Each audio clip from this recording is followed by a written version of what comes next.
Will I ever have a dog again? Okay, Gillian, do you do anything with rescue? Yeah, wow. When you learn to listen, you will find that spirits are all around us, and they really do have something to say to you. Hello, I'm Patricia Davis, practicing witch and psychic medium. I'm here to take you on a journey to the other side. Tonight, we're going to be talking about channeling grandma and the demons, ghosts, and spirits that just might join her. And now let's hear from some of our callers.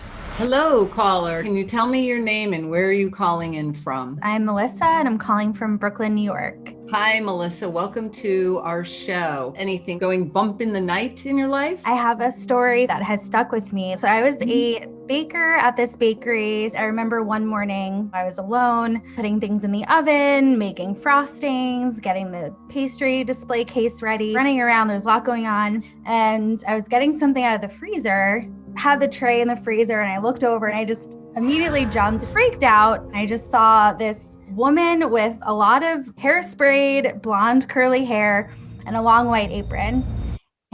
So sort of like you. Wasn't me, honey, but continue. So my boss came in. I told her and she was like, oh my God, this is crazy. Later that day, a pen flew across the counter. My boss was like, why'd you throw the pen? And I was like, I'm telling you, there's someone here. So I described the woman and she wanted me to talk to the son of it used to be a bakery like 40 years ago. The son came by with a photo of his mom, and she always wore a long white apron. She always did her hair up. You had actual proof of seeing somebody that you never met and said, gee, I'm going to go ask somebody. And there was the full description. Her name was Marie. So I was like, good morning, Marie. Hi, Marie. How are you? Just so she knew. I knew she was there and I wasn't afraid of her. Do you think she came to you for a reason? I was the only one to see her. And personally, I feel like I was not in a great mood that morning. I was like, there's a lot to do. I was just annoyed. So I feel like she came to be like, you gotta get it together and snap out of it. You know, I definitely snapped out of it. How interesting that this pure form came to you and gave you such a distinct message. And maybe she is the matriarch of the bakery. She's not going to come to me unless I want to go get, cannoli or something. I don't think she'd appreciate snappy sarcasm either from a psychic. Since we have each other here, Melissa, what can I do for you? I feel like there's instances in my life where something happens or someone comes to me that I didn't ask for, but when I'm asking for people in my life that used to be here, why don't they show up? Well, that's a good question. How about this? Do you ever see something that's significant of somebody that crossed over versus the dream or the vision, but something so small or minute? Because I feel that they do watch you, but they're not going to invade your space. They're just going to be more loving and maybe show you something that's important to you. Yeah, I have noticed little things. The other day I was thinking about my grandma and I was very close to her. She passed away years ago. I was talking to her. I was like, you're not giving me a sign. So, whatever. 30 minutes later, I opened this box that has my recipes in it. And this newspaper clipping she sent to me 8 years ago fell out. I haven't seen it in a long time. And I was like, okay, yeah, maybe you heard me or maybe this was just a coincidence. No coincidence.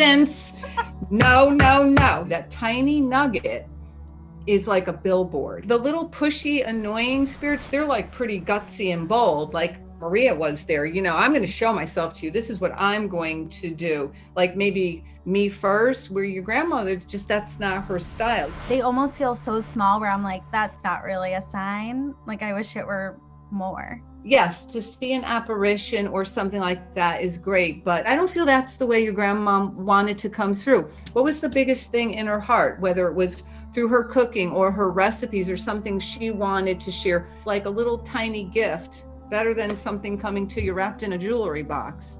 That's true. But who am I to say? I like diamonds. That's for you, Melissa. Thank you so much for being here. Patricia.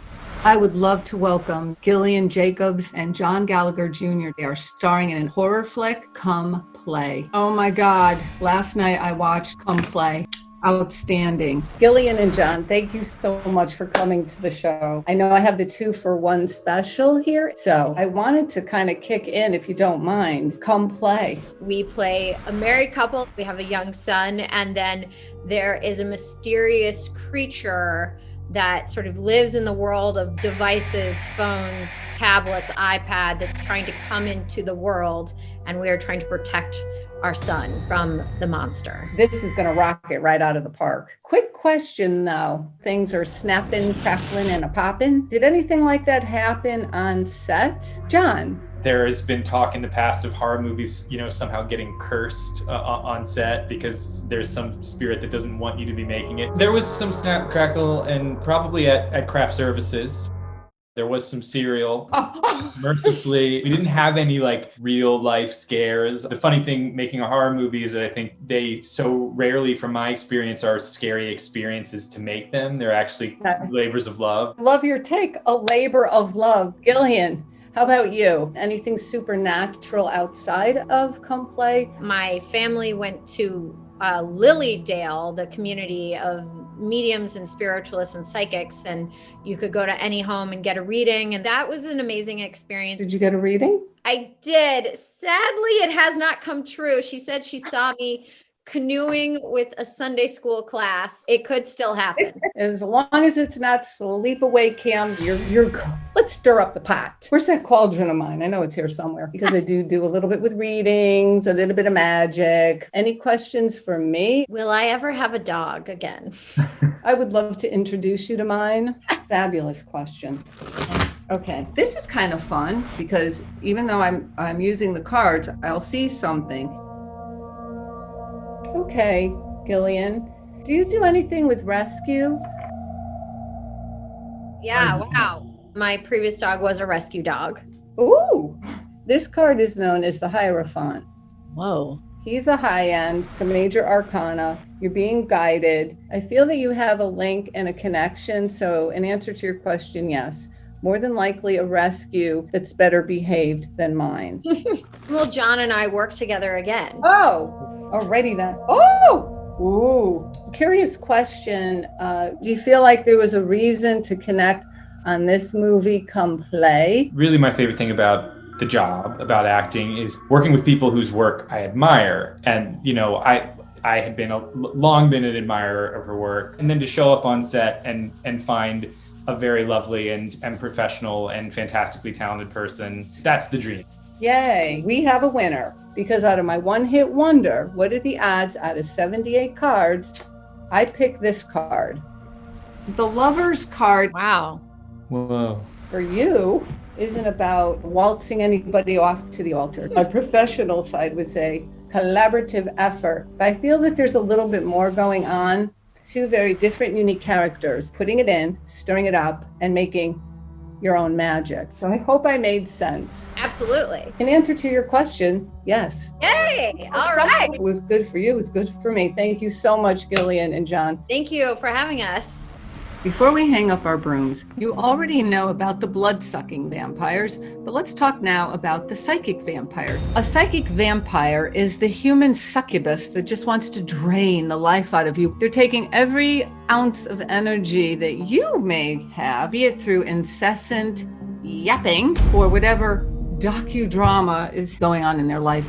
To remove said energy, the mirror. In the mirror, they will catch a glimpse of their true selves. That will not be a pretty sight for them. How I used a small craft mirror to repel Scotch tape, stuck it to the middle of my forehead, aimed, and say goodbye to that energy. That energy will dispel, and I get to say adios, bye-bye. This is on your not to-do list with mirrors. Do not plaster them all over a ball. Those little mirrors will attract and detract, spinning out of control, all kinds of whacked energy. Disco disaster. It's going to make a mess. Good night, my little witches, and I will be seeing you next week for the Dead Don't Knock. Hi, Misha. I always know when it's a full moon. Without fail, something big kind of bubbles up and happens. I'll have a little of what you're having.